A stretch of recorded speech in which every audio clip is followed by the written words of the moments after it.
તારીખ 14/7/1992 પૂજ્ય બેનશ્રીના વચનામૃત બોલ નંબર 197 પર પૂજ્યભાઈ શ્રી શશીભાઈનું હૈદરાબાદમાં પ્રવચન, સળંગ પ્રવચન નંબર 56।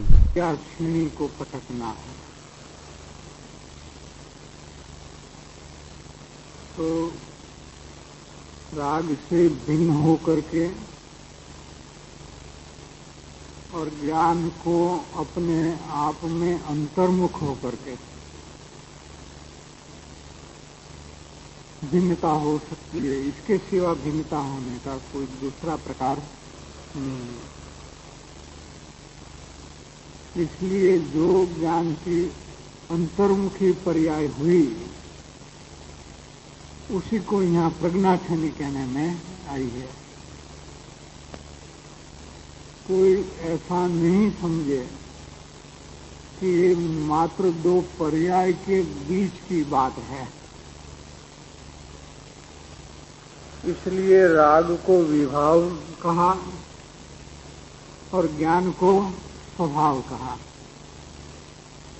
कि ये कार्य तो स्वभाव और विभाव के बीच में विभाग करने का है और वो ज्ञान की पर्याय से कार्य करती है।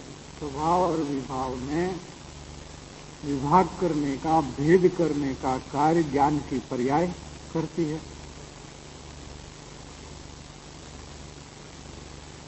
तो उसमें दृष्टांत दिया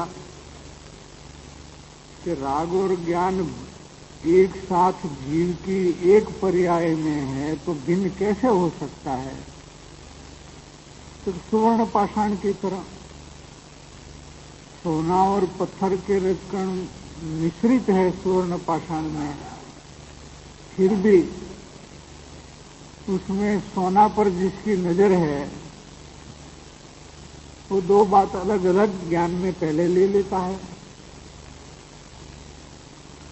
इसके सामने ये प्रश्न चला कि सोना चमकता है ना, इसलिए वो अलग नजर में आता है, लेकिन यहाँ कैसे करना, उसका उत्तर चलता है।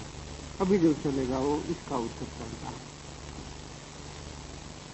कि यह ज्ञान भी चमकता ही है ना,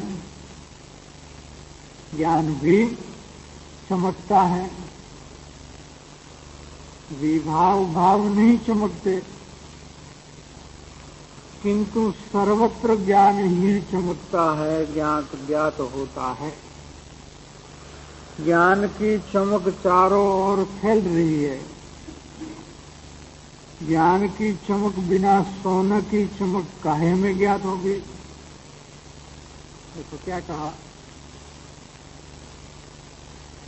ज्ञान की चमक मैंने क्या, प्रकाश।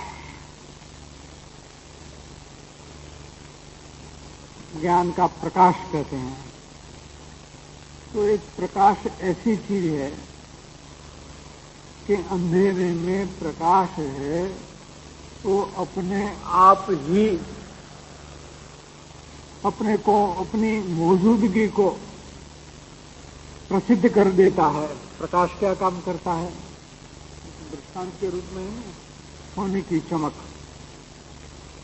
तो सोने के रजकण में जो चमक थी उसने क्या काम किया, सोने को प्रसिद्ध कर दिया। ऐसे ज्ञान अपने आप को प्रसिद्ध करता है और सर्वत्र प्रसिद्ध करता है। कहाँ प्रसिद्ध करता है, सर्वत्र। अपनी मौजूदगी जो है वो बिना ज्ञान कैसे प्रकाश में आएगी। तो ज्ञान हर वक्त सर्वत्र चमक रहा है, मतलब इसकी प्रसिद्धि हो ही रही है।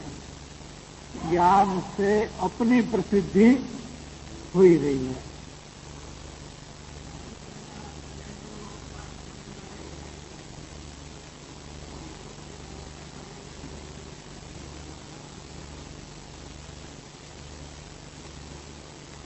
परिस्थिति के अनुसार बात कुछ ठीक है,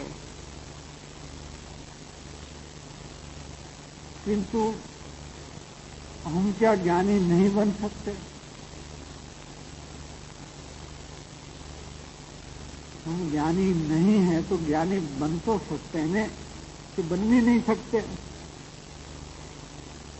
जैसे कोई कहेंगे कि हम तो बीमार हैं इसलिए कमजोर है,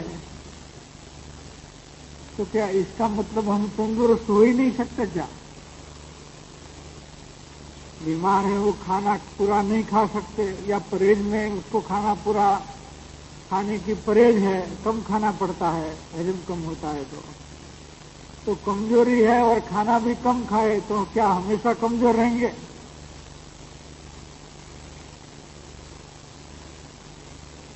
कि कम खाते हैं वो भी तंदुरुस्त रहने के लिए, ताकत बढ़ाने के लिए, और ज्यादा खाएंगे तो भी ताकत बढ़ाने के लिए। हाँ, ये प्रश्न अवश्य हो सकता है कि जब हमें ज्ञान की चमक नहीं समझ में आती तो कैसे ज्ञान की चमक को समझें? क्या ये प्रश्न हो सकता है कि इस हमारी वर्तमान अवस्था में,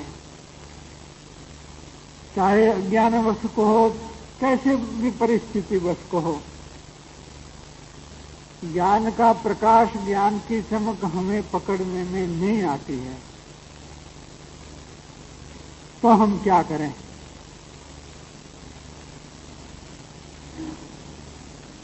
है ना? तो इस प्रश्न के उत्तर में ये कहना चाहिए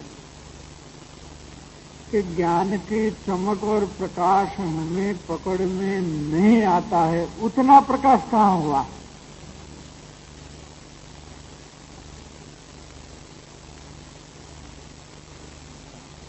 मोस्ट प्रैक्टिकल बात है, उतना प्रकाश कहाँ हुआ?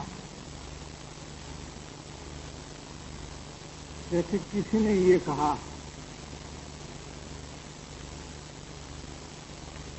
कि हम अंधे हैं, अंधे हैं इसलिए हमें कुछ नहीं दिखता। तो कुछ नहीं दिखता, अंधेरा तो दिखता है, तो नहीं दिखता है वो बात कहाँ रही? अंधेरा दिखता है उतनी बात तो दिखने में तो आई नहीं।